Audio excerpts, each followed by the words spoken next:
분들에게는 좀 안타까운 일이지만 너무 거래가 자주 일어나는 게 오히려 저는 비정상이다 이렇게 생각을 합니다. 예, 김연아 박사님 동의하십니까?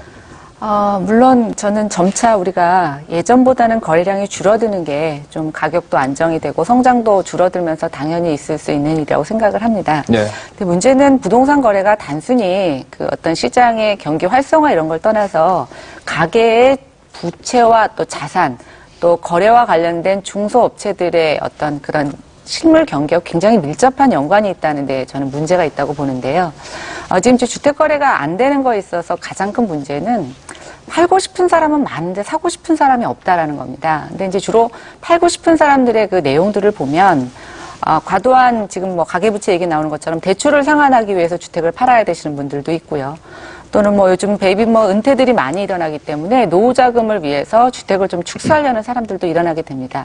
근데 이제 우리는 가계 자산의 80%가 부동산인데 부동산이 현금화되지 않고 자산을 처분할 수 없다고 하면은 사실은 우리 경제의 대부분의 자금이 여기 묶이는 것으로 저는 연결될 수가 있고요. 네. 의외로 거래로 인해서 생겨나는 중소업체들의 어떤 업역도 굉장히 활발한데 최근에 거래가 줄면서 뭐 이사 인테리어 업체부터 시작해서 주변 상권들이 굉장히 많이 침체되고 있습니다. 예.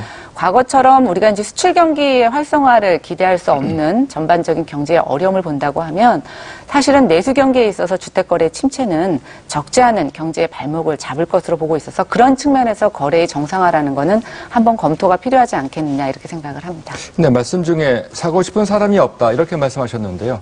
정확하게 표현하면 그 가격에는 사고 싶지 않다. 이게 정확한 거 아닐까요? 예, 뭐 그런 게 워낙 가장 큰 원인이라고 보여지는데요. 최근에 이렇게 상황을 보면 워낙 그 유럽발 거시경제의 불확실성도 있고 또 내부의 불확실성, 그러니까 부동산 가격이 좀 더 떨어지지 않겠느냐 이런 여러 가지 때문에 사실은 매수 자체를 연기하거나 보류하는 사람들이 굉장히 많습니다. 그게 뭐 어떤 가격 조정일 수도 있지만 근데 저는 이제 이런 그런 사람들의 멈춤이나 머뭇거림이 좀 지속된다라고 하면 사실 우리가 주택을 소비하거나 이런 이용하는 패턴에 변화가 있을 수 있을 것 같아서 오히려 거래가 침체되는 것이 좀 고착화될 수 있는 우려도 분명히 있다라고 보여집니다. 네. 홍 수장께서는 네. 지금의 주택 거래의 어떤 뭐 침체라고 할까요? 네, 네. 어떻게 보고 계십니까? 좋지 않은 신호죠. 지금 거래량이 작년에 비해서 전국 아파트 같은 경우는 20% 정도 감소했고 서울 아파트 같은 경우도 한 35% 감소했는데 예. 문제는 이게 이제 뭐 일시적인 현상이 아니고 계속될 수 있는 여건이 많이 형성돼 있단 말이죠. 지금 그 거래량이 일시적 현상이 아니라고 보는 이유는 여러 가지가 있는데요. 첫째는 이 전세가 동향을 보면 전세가가 지금까지 매매가를 지탱해온 역할을 했습니다. 지난 3년간 전세가 상승률은 대략 30% 이상이었는데요. 그래서 사실은 이 전세가 급등 현상이 나타나지 않았다고 그러면 매매가는 상당히 낙폭이 컸을 겁니다.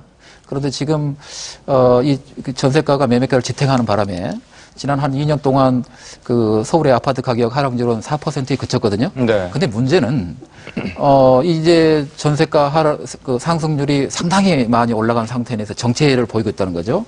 그랬을 때 정체를 보인다는 얘기는 매매가를 지탱하고 있는 그 지탱목이 지금 취약해졌다는 얘기입니다. 그 얘기는 앞으로 이 매매가 하락률의 낙폭이 커질 수 있는 여지가 있기 때문에 상당히 위험한 신호로 받아들여지고 있고요.